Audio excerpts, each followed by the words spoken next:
Les gossip hop de Move très actu, les infos hip hop du jour servis avec une petite sauce barbichette. Ça n'existe pas, mais c'est en hommage au retour de la fouine. La phrase qui résume le mieux rap game en ce moment, c'est quand le chat n'est pas là, les souris dansent. Le chat est en Booba, voilà, okay. Qui est pas sur une actu musicale de ouf, depuis le Duty Free. Il allait en prison, la dernière fois qu'il allait en 11, il avait sorti Temps mort, cette fois il est devenu climato-sceptique. Le réchauffement climatique c'est dû à la chatte à ta mère, sans préciser la maman de qui, donc ça n'a pas été repris. Voilà, on n'est pas passé de l'effet de Schneck, ça n'a pas remplacé l'effet de serre. Et donc la concurrence en profite pour repointer le bout de son nez. Et notamment la fouine qui charbonne de ouf sur les réseaux. Alors au départ je voulais parler de Rof qui a posté ça avant-hier. Wesh la team Rof, petite news, je confirme, l'album sort avant la fin de l'année, Inch'Allah. J'annonce la date quand je rends l'album, très prochainement.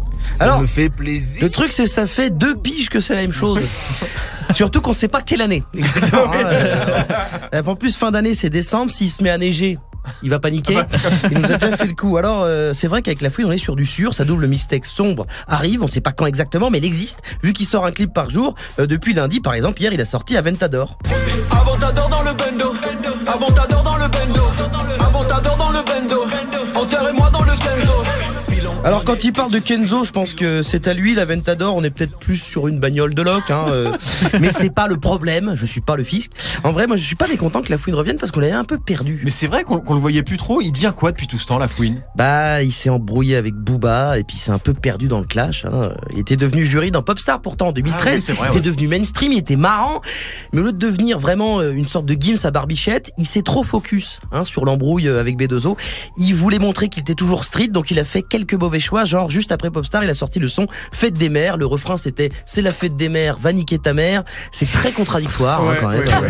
Peut-être dans des coins reculés de France. Quand il y a une tempête de neige, je ne sais pas moi, mais en général, on fait plutôt des colliers de nouilles où on offre des fleurs à sa maman.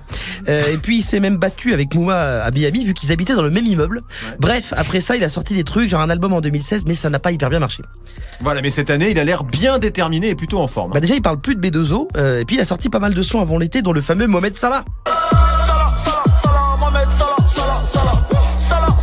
Plus de 8 millions de vues et ça a lancé surtout la mode des pronos de Fouini. Vu que pendant la Coupe du Monde, dès qu'il parlait d'une équipe, elle se faisait démonter. Et quand c'était un joueur, il se pétait une partie de son corps. Lui-même en a joué en mode autodérision, c'était rigolo. Alors, mais est-ce que tu penses qu'il peut redevenir la fouine de la grande époque? Bah c'est un ancien maintenant. Ouais. Donc faire les ventes de Nekfeu ou de Niska, je pense pas. Mais il pourrait, je pense, se remettre dans le game sérieusement. D'ailleurs, il sera normalement chez DJ Force Mike sur Move. Oui, tout à fait. Dans le Force Mike Radio Show. Alors juste un petit conseil, Fouini, évite les aéroports et les bouteilles d'Aluram Sport. Ça c'est important, il faut toujours le dire. Merci Guéran. Le First Mike Radio Show avec la fouine, donc samedi 21h sur Move. Et a priori la double mixtape de la fouine devrait sortir demain, vendredi. On suivra ça de près. Move.